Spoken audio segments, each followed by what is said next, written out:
Hello crafty friends, it's Jess from jesscrafts.com and today I am here with a card for World Card Making Day and Cat Scrappiness. It is October 6, 2018, and that is World Card Making Day this year. So to celebrate, there are a lot of awesome crafty sales going on out there, and Cat Scrappiness is no exception. They have a 15% off store-wide sale for you to check out. And they are also running a really awesome contest because I say that because the prizes are incredible. There's 3 huge prizes, including cat scrappiness, dies, sequins, and stamps. All you have to do to enter is this weekend create a friendship card. And I love that Kat made it such a simple and straightforward challenge so that you could easily complete it and, maybe possibly combine it with some other intentions you already had this weekend. So for my card today, I'm using a stamp positioning tool to stamp the My Dear Friend sentiment from the Merry Critters stamp set by Cat Scrappiness. I was very excited to see this stamp set because, as many of you know, I love critters. I even have a Facebook group dedicated to other crafters who love critters too and love sharing critter cards.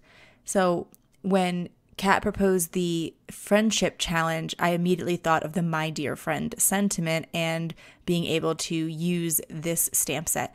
And I am stamping it in a red ink, and then I'm stamping it in multiple times in gray, and I position it one time in my stamp positioning tool, and then I am able to drag it down just a little bit each time, and I basically am kind of keeping track of the measurement. I think I'm going down by a centimeter each time.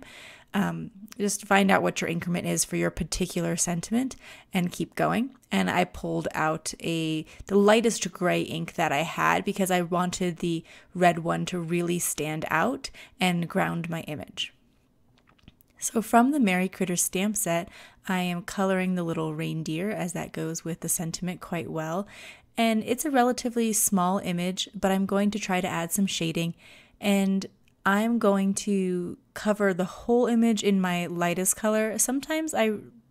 Most of the time I prefer to go from the darkest to the lightest, but sometimes I have trouble blending that in a small area. So I decided to just do sort of the more traditional light color, go to the darkest, blend out with the medium, blend out with the lightest.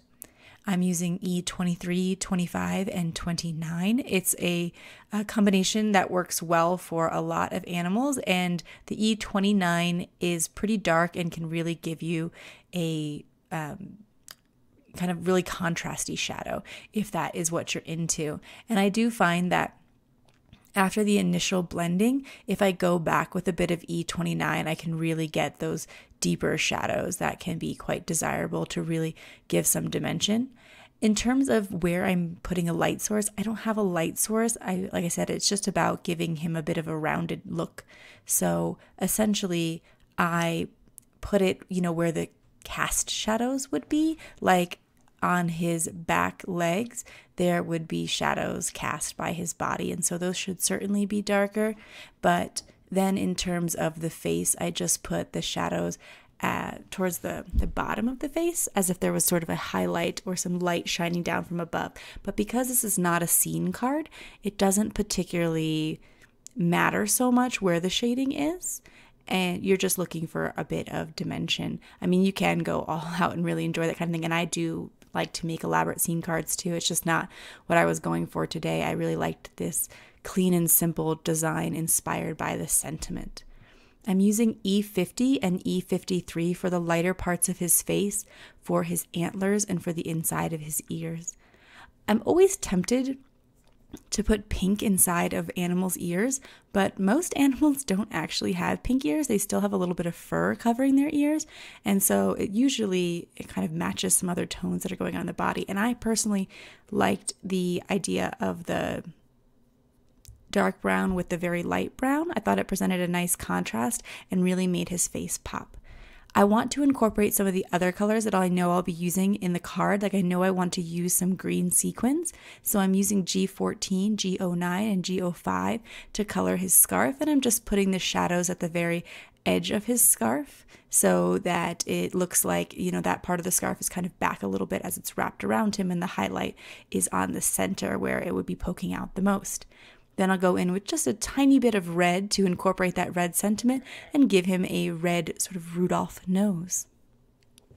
Next up, I'm using the Holiday Sparkles sequins from Cat Scrappiness to add a bit more attention to my sentiment. So I'm going to place 5 little sequins underneath the red sentiment. Things tend to look good in groups of odds, so 5 works perfect here. And also, it was basically just about what fit underneath there. I probably could have squeezed 6 in, but because of that rule of odds, I think that it worked out well to have the 5. I am using the Holiday Sparkles because it includes so many pretty glitter sequins, but I really just needed to pull in some green, so I just was able to use a mix but not have to use all elements of a mix. And I always try to think about that when using my Cat Scrappiness sequins. When I want a shaker, I love the mixes, but sometimes I'm not looking for that, and I'm still going to go to my mixes because there are so many pretty things included inside of them. So next up, I want to attach my reindeer with just a tiny bit of foam tape, and to finish it off and give it a bit more of a Christmas feel, because I think that this would be a great card that you wouldn't have to send for Christmas, but still has that holiday feel that would just make it a fun pick-me-up in December.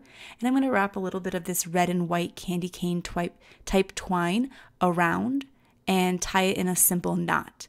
The panel that I've been working on this whole time is the stitched scallop dies from Cat Scrappiness, and they are excellent for adding twine because the little bumps, the scallops on the side, hold the twine in place. And then I'm going to use a little bit of foam tape to pop it up on my card base, and that's it for my card today.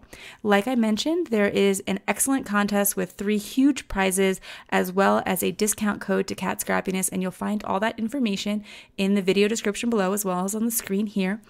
Thank you so much for watching. I hope you have an awesome World Card Making Day. Bye!